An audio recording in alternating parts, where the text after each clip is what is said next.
এলাকার মানুষ, এই যে ভাইরা দিলালপুরের মানুষ যাদের বয়স 60-এর উপরে, তারা অবশ্যই জানেন 70 সালে তার বাবা কিন্তু আওয়ামী লীগ থেকে নমিনেশন চাইছিল।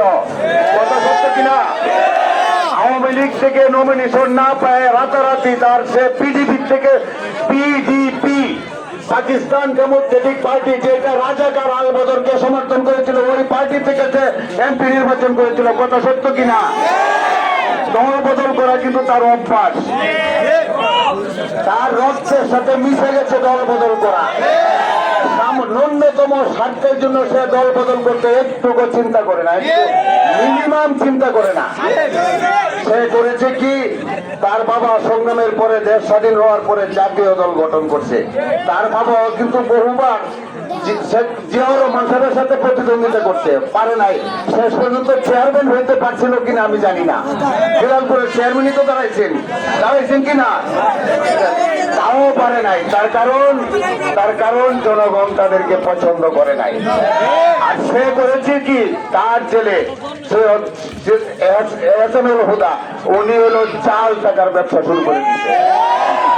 আপনারা জানেন এই এলাকার খুব সুনামধন্য চেয়ারম্যান লায়ন, কিন্তু মানুষের লায়ন হিসেবে, লায়ন মানে কি বাঘ, সিংহ, লায়ন মানে সিংহ, ওনাকে লায়ন হিসেবে চিনে কি জাল হিসেবে। জাল কি ভাই আমি জানি না, মানুষে বলে আমি জানি না জাল কি।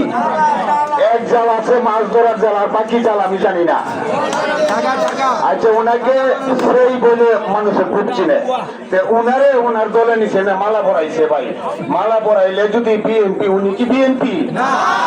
জাতীয় দল তো 1.5 দিন হয়েছে না বিএনপি চাইছে, তার তো পরীক্ষা দিতে লাগবে 5 বছর।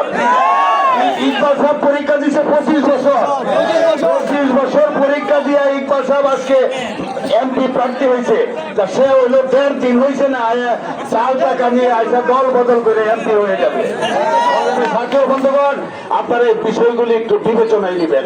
আমি কথা বলবো না, তার কারণ অনেক বক্তারা হয়ে গেছেন। মস্তু ভাই কথা বলবেন, মনিরুজ্জামান মনির কথা বলবেন, আমাদের ইকবাল শ্রদ্ধেয় স্যার মাখন স্যার কথা বলবেন, এবং আমাদের প্রিয় নেতা ইকবাল সাহেব কথা বলবেন।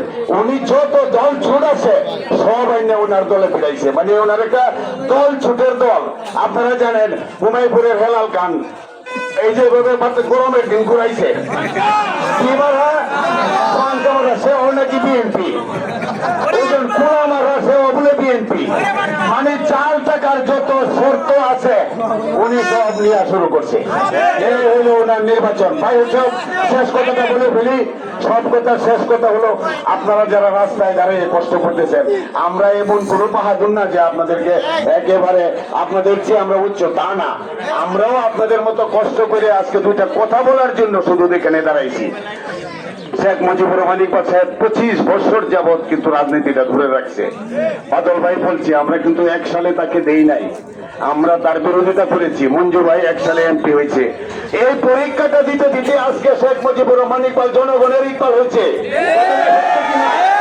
এবং শেখ মুজিবুর রহমান ইকবাল যে মার্কা দ্বারা ইনশাল্লাহ সে মার্কাই পাস করবে। আগামী 12 তারিখে আপনারা হাঁস মার্কায় ভোট দিয়ে শেখ মুজিবুর রহমান ইকবাল ভাইকে সংসদে পাঠাবেন, এই আশা প্রত্যাশা ব্যক্ত করে আমার বক্তব্য শেষ করছি। সকলেই ভালো